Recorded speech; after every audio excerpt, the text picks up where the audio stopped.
In the last few minutes, Boris Johnson arrived here in the conference hall ahead of its speech. There was something of a media scrum as he passed down a carefully planned route. And just to warn you, there is some flash photography from the start of these pictures.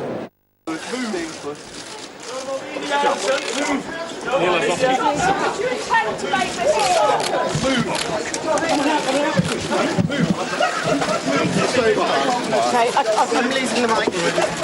No more media past this point.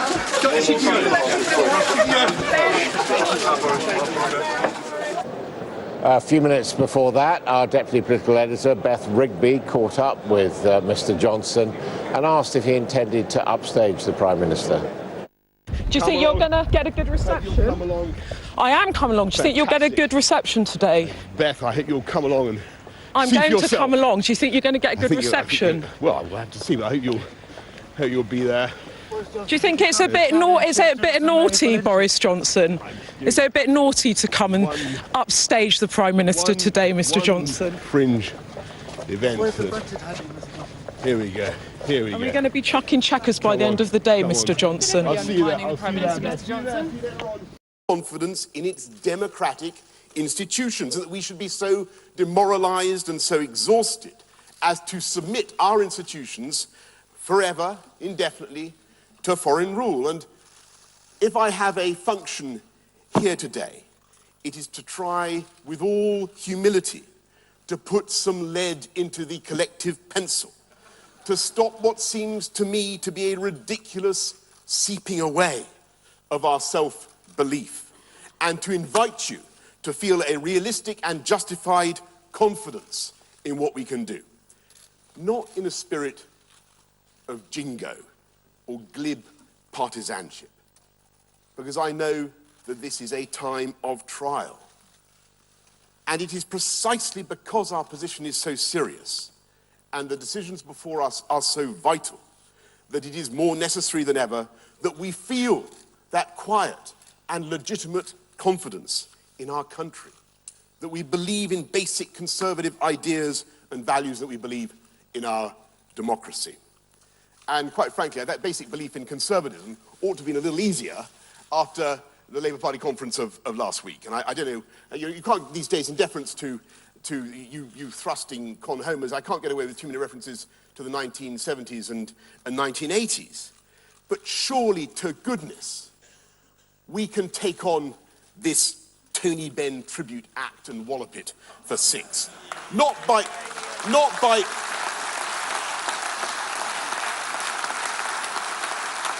imitating them, not by capering insincerely on Labour turf. We won't get anywhere by metaphorically acquiring beards and string vests or allotments. I've got nothing against beards. I hasten to say I tried to grow one over the summer. They're horrific. But by systematically pointing out the damage they would do. They would spend literally hundreds of billions renationalising British renationalising industries in this country. They want to clobber business with new taxes, with kind of workers' Soviets on the board. They would wreck the economy. They would drive away investment. And, it now emerges, they would consign the population to years of further tedium, rancour and uncertainty, as if the last couple of years wasn't bad enough, by promising another Brexit referendum. Another one, as Brenda from Bristol might put it. We cannot, we must not, and we will not let this weaselly cabal of superannuated Marxists and Hugo Chavez admiring, anti-Semitism condoning Kremlin apologists anywhere near the government of this country.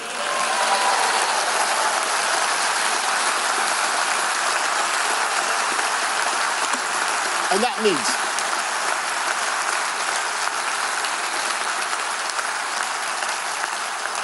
that means instead of aping Corbyn, we have to take our basic conservative ideas and fit them to the problems of today. And it's true that the old conservative buzzword of choice has a different resonance these days. In some respects, we have more choice then you can shake a stick at. We can watch virtually anything we want, anytime, anywhere. Some of you, I see, are doing it already. We can zoom off to Airbnbs on cheapo flights. Our food is better, our cars are faster, our life expectancy is a lot longer. And yet there is one huge difference between a baby boomer like me and all you thrusting con-home millennials. And in one way in which opportunity has diminished, and that is in the scope of the younger generation with their own resources to buy somewhere they can live that they can call their own. And it's a disgraceful fact that we now have lower rates of owner occupation for the under 40s than in France or Germany. And that reflects the failure of governments for the last 30 years to build enough housing, but it is also a massive opportunity for us Tories.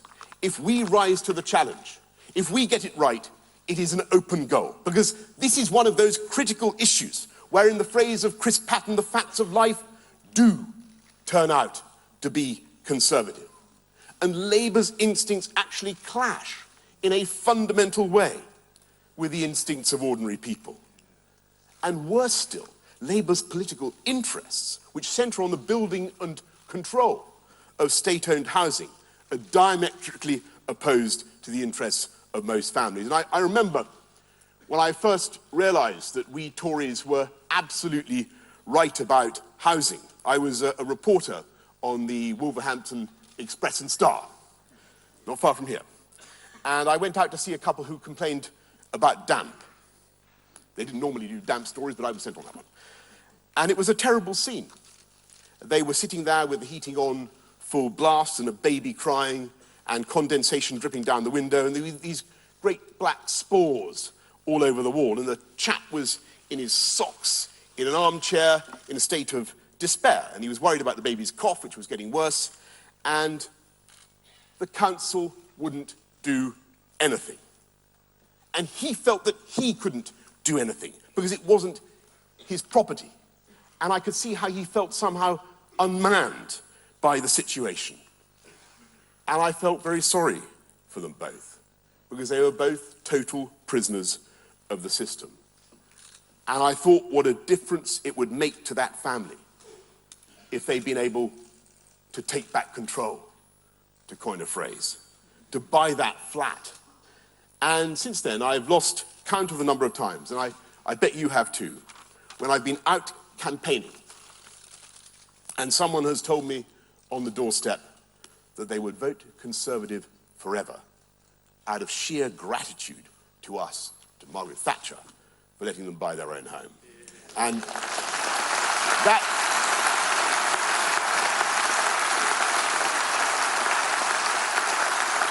Thank you. And that is what people want. People want the pride of a place they own, a sense of excitement that's probably been common to humanity since the first couple took vacant possession of a mud hut in Mohenjo-Daro. And yet Labour hates that instinct, and Corbyn hates that instinct. Because although they themselves live in rather nice Islington townhouses, which they own, they would much rather that the electorate stayed in social rented accommodation, passed by hereditary right, as incredibly these state-owned dwellings are, from one generation to the next. And they like it that way because they know that as soon as you get a mortgage and as soon as you have a stake in society, you are less likely to go on strike and you're more likely to vote Conservative. And if you stay in social rented accommodation, you're of course more likely to vote Labour.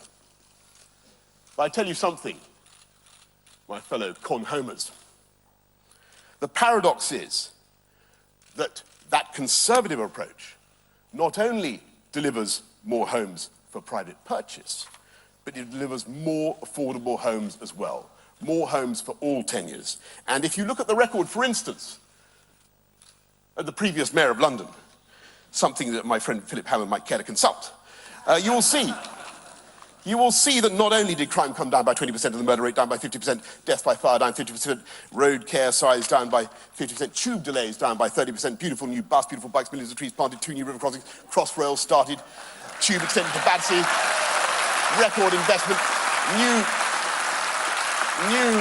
new museums in East London, and so on and so forth. And, by the way, NB Treasury council tax cut by 20%. He did ask that point. You will see that in those 8 years, we built more homes for all tenures than the previous Labour administration, precisely because we changed the constricting rules that stopped good developments going ahead. And you will see now how, under #useless Khan, the number of new builds is slumping because Labour gets tangled in its cynical political objectives. And it is the Conservative approach that gets things done. So let's follow our Conservative instincts and give millions more young people the chance to become owner-occupiers.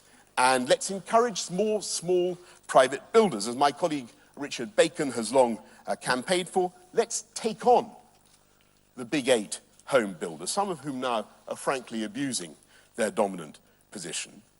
Let's crack down on land bankers, and let's give councils a real incentive to go for planning permissions and to go for growth, and to encourage building on those brownfield sites with long overdue fiscal devolution. Give good councils the ability to retain stamp duty, council tax, business rates, and the annual tax on enveloped dwellings, and they will then have a motive to go for growth in their neighbourhoods. And of course, you need to make sure that councils didn't recklessly hike the business rate, and you could do that, and you need an equalisation formula because the yields are so different across the country. But we ought to be devolving that power, giving back control, because fiscal devolution is not only Tory in principle, it is a way to help councils that right now, I can tell you, are feeling the squeeze with the rising cost of services for the elderly, and it's also a way to build the homes our children and grandchildren are going to need. Now, when I champion the free market, as I do, you can see that I don't claim that it is perfect. And it is a disgrace that no banker went to jail for the crash of 2008. And I can see... Normally I stick up for bankers as a rule, but someone should have gone to jail. I can see that the utilities have cunning ways of ripping off the consumer. But the occasional failure of markets, no matter how conspicuous, does not mean that state control is better. It doesn't mean that. It doesn't follow. I listened carefully to Jeremy Corbyn last week, and it was astonishing that he had absolutely nothing to say about the wealth-creating sector of the economy. The people who get up at the crack of dawn to get their shops ready, the grafters and the grifters, the innovators, the entrepreneurs. He didn't mention any successes. He didn't mention a single sector of the British economy. Nothing interested him, except insofar as he wants to nationalise 10% of every company of more than 250 employees. The only organisation whose output he singled out for praise was Preston Council. I'm sure they're a great bunch in Preston Council, but they are not the locomotive of the UK economy. And we Conservatives know it's only by a strong private sector that we can pay for superb public services. And that's the central symmetry of our one nation Toryism. It's only by making the streets safer. And by the way, I don't think it's time we brought back systematic stop and search to end the politically correct nonsense. End the politically correct nonsense that has endangered the lives of young people in our capital and elsewhere. It's only by putting in the infrastructure that enables people to live near their place of work. It's only by having a properly funded NHS to give people the peace of mind they need. And by the way, let's get that extra funding into the NHS now.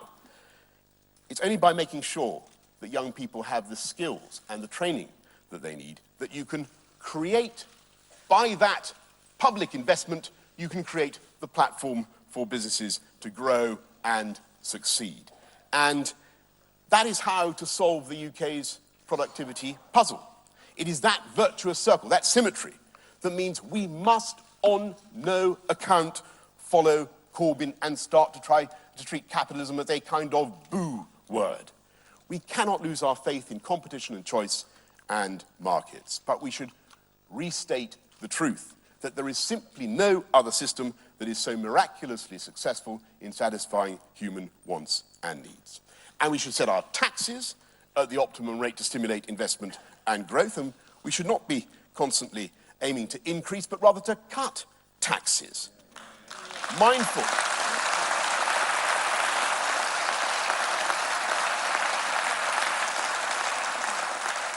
of the insight of the great 14th century sage of Tunisia, Ibn Khaldun, picked up later by Arthur Laffer, admittedly, that you can often cut taxes to increase yields. And we should have as our objective, as soon as possible, to cut taxes for those on low and modest incomes. And let's say now, as a Conservative Party, no new tax increases, because it is conservative to give people back control of their money. And instead of treating business as though it was somehow morally dubious, we Conservatives should celebrate its power to do good and the success of British business today. The only country in the world to have a trade surplus in music with America. Our manufacturing ingenuity, to my mind, gets daily more boggling. I think of the factory that makes bus stops, that it exports to Las Vegas. Bus stops, by the way, a factory in Uxbridge, as it happens to be. And you wake up in Las Vegas, as I'm sure some of you have done, with a hangover, out in the street, and the chances are that you look up, there's a little piece of Uxbridge shielding you from the elements. And I think of that other Uxbridge factory that makes the futuristic wooden display cabinets for duty-free Toblerones in every airport in Saudi Arabia. Think of that, the invisible hand of the market reaching out from Saudi Arabia, circling the earth and pointing its finger at Uxbridge. And now is the time to turbocharge those exports, as Liam Fox has rightly said, and to be truly global again. Now, not long ago, I became the first foreign secretary to visit Peru for 52 years. And actually, I stood at some glittering embassy soiree in Lima. And I remember the famous old anecdote about one of my Labour predecessors, Lord George Brown, who had made a pass at a gorgeous creature clad in sinuous scarlet and so on and so forth, who turned out to be the Cardinal Archbishop of Lima. And I wondered why it had taken 52 years for a British Foreign Secretary to go again to Peru, an incredible place. It can't have been the indiscretions of Lord George Brown. It was 25 years since any of my predecessors went either to Chile or to Argentina. I tell you why, my friends. It was because our global strategy, our diplomatic, our political, our commercial strategy was focused on the EU. And of course, that was sensible in the 1970s. That certainly felt right in the 1970s when we first joined the common market. It makes much less sense today in the globalized economy when 95% of the world's growth is going to be outside the EU. And of course,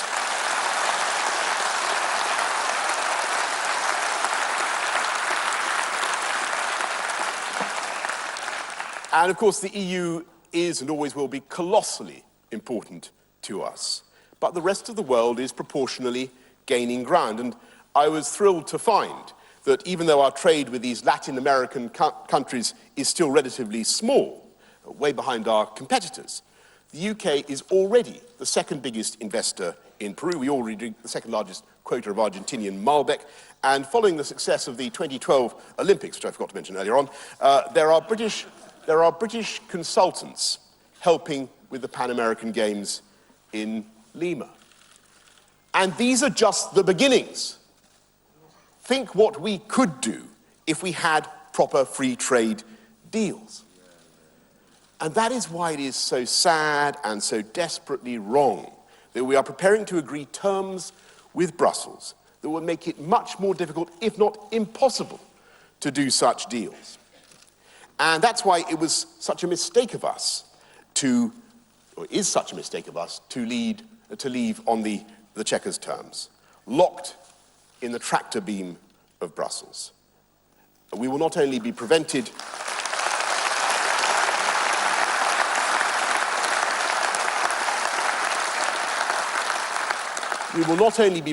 by the Chequers deal from offering our tariff schedules. We will be unable to make our own laws, to vary our regulatory framework for goods, agri-foods, and much more besides. And that is politically humiliating for a £2 trillion economy. And it occurs to me that the authors of Chequers risk prosecution under the 14th century statute of praemunire, which says that no foreign court or government shall have jurisdiction in this country. It would mean... Look it up. Look it up. I thought you'd like that point. It would mean that UK business and industry, the entire economy, would be exposed perpetually to regulations that might have been expressly designed at the behest of foreign competitors to do them down. It would mean that whatever the EU came up with in future, banning the sale of eggs by the dozen, banning diabetics from driving, banning vaping, whatever, and all those have been at least considered by Brussels in the last few years. All this nonsense we would have to implement with no ability to change or resist. That is not pragmatic. That is not a compromise.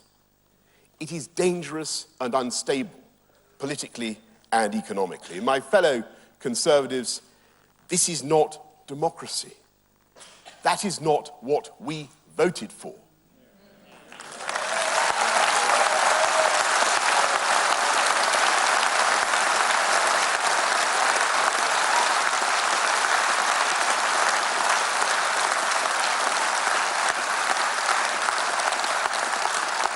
It is a constitutional outrage. It's not taking back control, it's forfeiting control. And by the way, they know it in Brussels. Don't be fooled by the suggestion that the EU will ultimately reject these proposals. Because what they want above all is to demonstrate to any other country that might dream of following suit that you cannot leave the EU without suffering adverse political and economic consequences. And what the Chequers proposals show is that the United Kingdom, for all its power and might and network of influences around the world, for all its venerable parliamentary history, was unable ultimately to take back control. And instead of reasserting our ability to make our laws, the UK will be effectively paraded in manacles down the Rue de la Loi like karatekas. And do not believe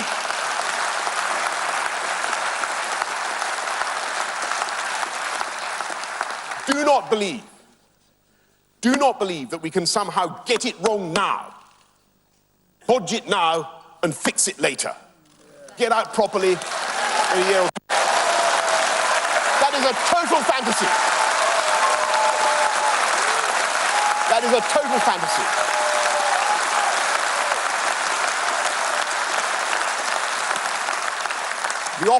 The opposite will take place. I've been watching the EU professionally for 30 years, and every time a referendum goes against the federalist cause, I have seen how the centripetal forces lock on, and slowly, the offending country is winched back into place. And by its manifest democratic injustice, Chequers provides the perfect logic and argument for those who want Britain to return to the EU, and is therefore a recipe for continued acrimony. If Chequers is agreed, I'm afraid it will only embolden those who are now calling for a second referendum. And these are the same people, incidentally, who explicitly, some of them distinguished former prime ministers and so on, who explicitly, I remember it, you all remember it, explicitly told the electorate in 2016 that if they voted Leave, there was no going back. Remember that? No second chances. That was it. we're leaving the customs union and the single market. They now say that no such thing was on the agenda, but that was what they said then. And they said that the people had to get it right in 2016 because they would never be asked again. And they are now cynically campaigning to do just that in a way that I think would be disastrous for trust in politics.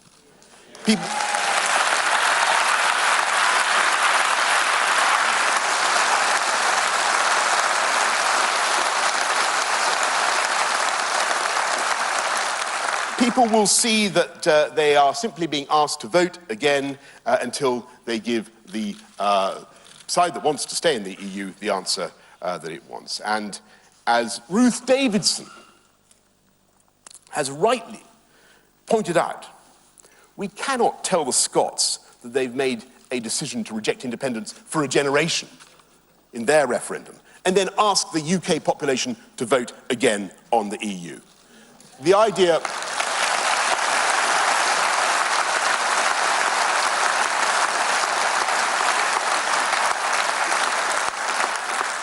idea of a second vote is infamous, but the obvious democratic fragility of the Chequers proposals will only intensify such calls. And do not believe them, finally, when they say there is no other plan and no alternative.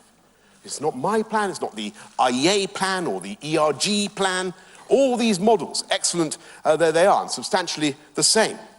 Super Canada deal, free trade deal, plus a deep and special partnership with our friends and partners in the EU. They're all derived from the Prime Minister's own vision at Lancaster House.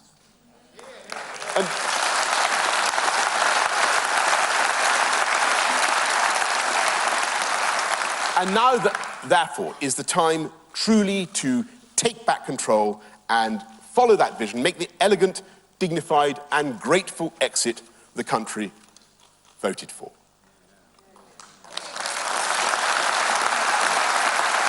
This is the moment. This is the moment to do that. And there is time. This is the moment to chuck Chequers.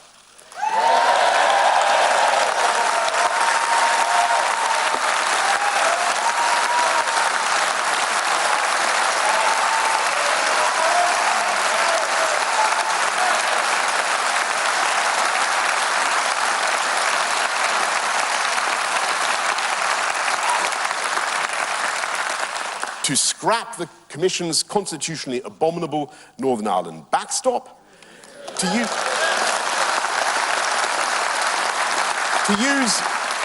the otherwise redundant and miserable implementation period to the end of 2020 to negotiate the Super Canada FTA, Free Trade Agreement, to invest in all the customs procedures that we will need to ensure continued frictionless trade, and to prepare much more vigorously than hitherto for coming out on WTO terms. And if we get it right,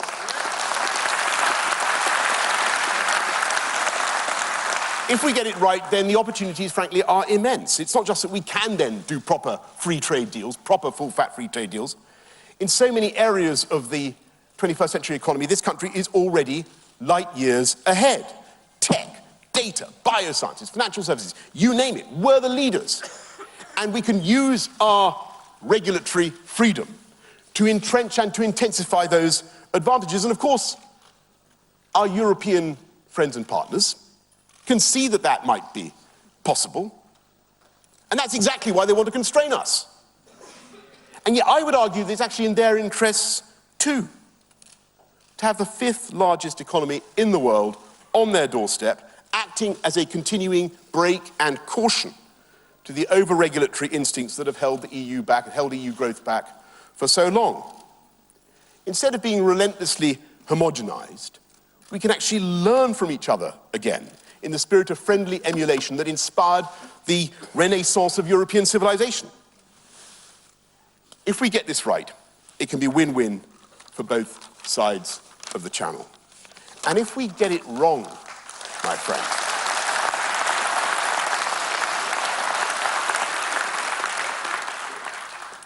if we get it wrong, if we bottle Brexit now, believe me, the people of this country will find it hard to forgive. If we get it wrong now and we proceed with this undemocratic solution, if you remain half in, half out, we will protract this toxic, tedious business that is frankly so off-putting to sensible middle-of-the-road people who want us to stop talking about Europe and get on with their domestic priorities, as we should be, and who currently feel that they have, because of the level of Brexcosis, that they have no home in any political party. It's true. If we cheat the electorate, and Chequers is a cheat, we will escalate that sense of mistrust. We will give credence to those who cry betrayal, and I'm afraid we will make it more likely that the ultimate beneficiary of Chequers will be the far right in the form of UKIP, possibly others, and therefore the far left in the form of Jeremy Corbyn. Other way around, if you're me.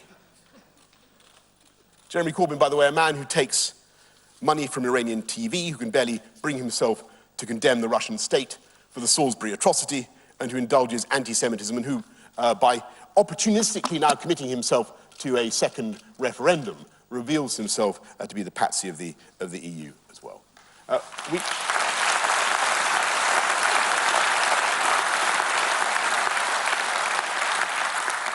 We cannot allow that to happen. We must not allow it to happen. And so, for one last time, thank you all for coming along here today. And I hope you will join me in urging our friends in government to deliver what the people voted for. To back Theresa May in the best way possible by softly and quietly and sensibly supporting her original plan. And in so doing, to show confidence in conservatism and to show confidence in our country. Because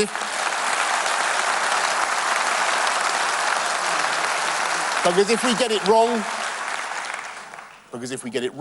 we will be punished. But if we get it right, we can and will have a glorious future, and this government will be remembered for having done something brave and right and remarkable and in accordance with the wishes of the people. Thank you very much.